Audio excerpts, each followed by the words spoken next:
Senate इंतखाबात से कबल केपी असम्बली का इजलास खासी अहमियत इख्तियार कर चुका है। इस इजलास की अहमियत इसलिए भी ज़्यादा है क्योंकि अगर ये इजलास सेनेट इलेक्शन से कबल बुला लिया जाता है तो मखसूस नशस्तों पर अराकीन हल्फ उठा लेंगे। इन अराकीन के हल्फ उठाने से अपोजिशन अराकीन के लिए 4-5 सेनेट अराकीन का इंतखाब कराना मुमकिन हो जाएगा और अगर ये इजलास नहीं बुलाया जाता तो शायद हुकूमत 11 नशस्तें हासिल कर जाए। लेकिन यहाँ भी अपोजिशन जमात है कि वो तहरीक इंसाफ को सरप्राइज देगी।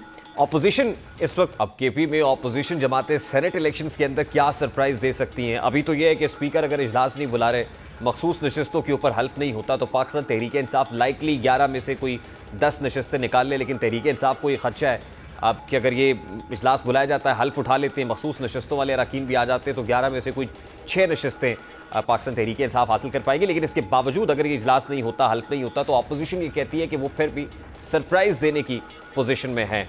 असद कैसर साहब इस मुतालिक क्या कहते हैं? इस वक्त जमीयत उलमा इस्लाम फ़े के मरकज़ी रहनुमा सेनेटर कामरान मुर्जा साहब ने भी ज्वाइन किया है। अस्सलाम वालेकुम कामरान मुर्जा साहब, बहुत बहुत शुक्रिया आपके वक्त के लिए। सर, सबसे पहले तो ये कहिएगा कि आज जमीयत उलमा इस्लाम फ़े से सेनेटर तलहा महमूद साबिक वज़ीर पाकिस्तान पीपल्स पार्टी ज्वाइन कर गए, तो क्या ये जमीयत उलमा इस्लाम को कोई मैसेज है?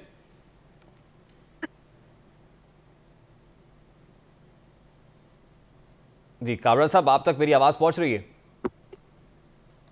आवाज़ थोड़ी सी कट के आ रही है। जी कामरान साहब, मैंने सवाल ये किया कि आज सेनेटर तलहा महमूद ने पाकिस्तान पीपल्स पार्टी ज्वाइन कर ली, तो साबिक वज़ीर भी हैं, जमीयत उलमा इस्लाम से सेनेटर भी, तो क्या ये कोई जमीयत उलमा इस्लाम फ़े को कोई मैसेज तो नहीं?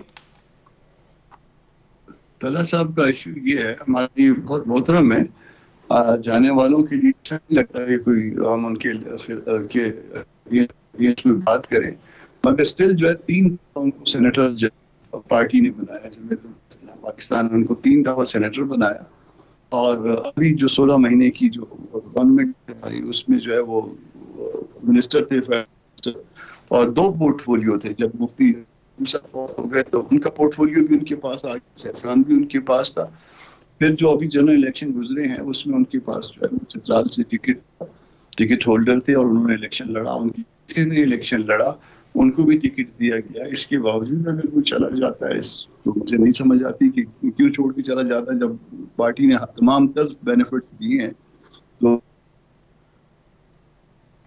तो कामरान साहब, कोई जमीयत उलमा इस्लाम को कोई मैसेज तो नहीं देने की कोशिश की जा रही? ये इसमें कोई पैगाम तो नहीं है JUI के लिए? नहीं, अगर पैगाम देना भी चाहे कोई तो कोई बात नहीं है, कोई ऐसी बात नहीं है। अल्लाह पाक खैर करेंगे। जमीयत जो है वो पहले की निस्बत आगे बढ़ रही है और अगर कोई इस तरह का पैगाम है और किसी को अगर इस तरह से तोड़ दिया इसको जो बकौल अज़म में खुद जो है ना वो कि जी हम अवामी खिदमत करना चाह रहे हैं, तो इसका मतलब है गुज़श्ता 18-20 साल से अवामी खिदमत नहीं हो रही थी, तो अब 20 साल के बाद ये ख्याल आया कि अवामी खिदमत करने, तो इस तरह की खिदमतगार अगर कोई हैं तो वो भी बेशक अगर जाना चाहें सर आंखों के ऊपर, हम उनके लिए भी दुआगो होंगे। ये जो है ना ये याद रखा जाए, जो है ना वो फिर तारीख चलेगी और वो सबके सामने। लेकिन कामरान साहब, ये वक्त बड़ा अहम है ना कि केपी में ऑपोजिशन ये कह रही है कि हम सरप्राइज देने की पोजीशन है, सेनेट इलेक्शन के अंदर सरप्राइज देंगे, लेकिन सरप्राइज तो अभी आपको मिल रहा है कि आपके बंदे टूट रहे हैं। नहीं, उनको शायद बज़ाहिर, जो मैं गलत भी हो सकता हूँ मगर बज़ाहिर मेरा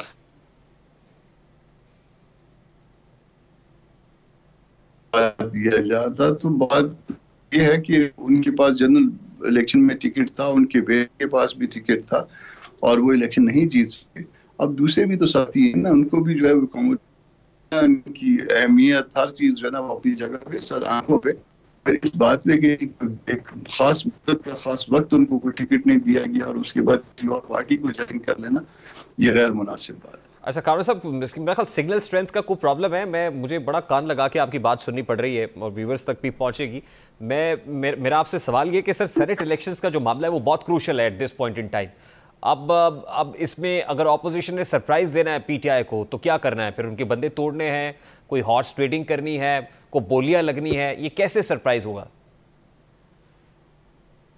देखिए, अगर हॉर्स ट्रेडिंग हुई वो तो जितनी भी जो ना कोई अगर कोई बदबू हो और या खुशबू हो, खुशबू भी सबको पता चलता है और बदबू का भी सबको पता चलता है, तो जो कुछ भी होगा वो एक आध दिन की सरफेस हो जाएगा और फिर उसके बाद वो तारीख में उनके साथ जिन लोगों ने ये हरकत की होगी उनके क्रेडिट में या उनके अगेंस्ट लिखा जाएगा।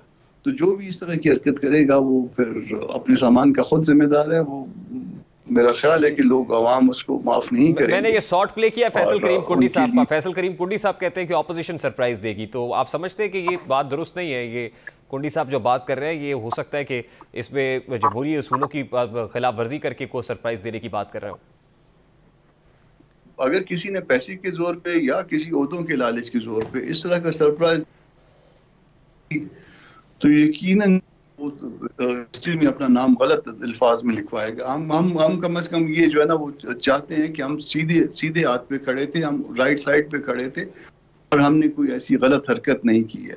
अगर कोई इस तरह का सरप्राइज देता है और अगर कोई उससे किसी को नुकसान पहुंच भी जाता है तो वो नुकसान बाकी होते हैं, उसका जो है फायदा उनको कोई भी नहीं मिलेगा। अल्टीमेटली वो लूजर होंगे, वो अपनी रेपुटेशन लूज कर।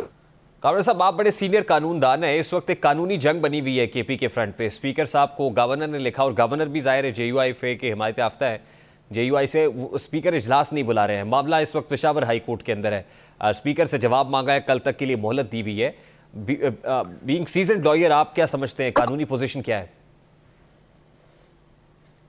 देखिए, स्पीकर एक दस्तूरी ओहदा उनके पास है, गवर्नर के पास भी एक दस्तूरी ओहदा है और ये इजलास जो है और CM जो है वो भी जाहिर है वो कैबिनेट को लीड करते हैं, वो भी एक दस्तूरी ओहदे पे हैं। तो ये अगर कोई किसी के पास जो है ना राइटली या रॉन्गली, बल्कि अब तो राइटली है क्योंकि अब तो अदालती के नतीजे में जो है ना वो सीटें आई हैं, और अगर किसी ने गलती करके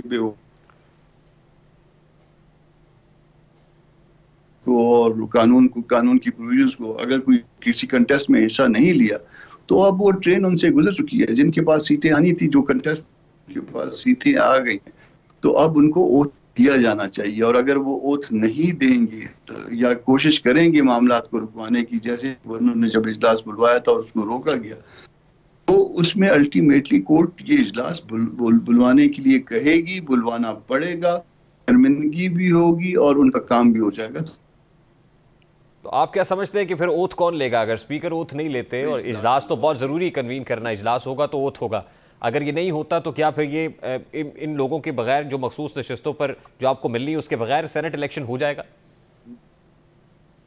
नहीं होगा। वो इसलिए कि जब टेंथ पूरी नहीं होगी, नोटिफिकेशन हो चुका और सिर्फ टेक्निकली उनको ओथ ना दे के, और अगर इस वोटों की तरतीब को और उस तकसीम को ऊपर नीचे करने की कोशिश की गई तो ये अनडू कर देगी अदालत।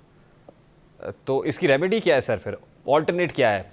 2 अप्रैल का सेनेट इंतखाब मुलतवी करना पड़ेगा, फिर क्या होगा? ऑल्टरनेट ये है कि इज्जत का काम किया जाए।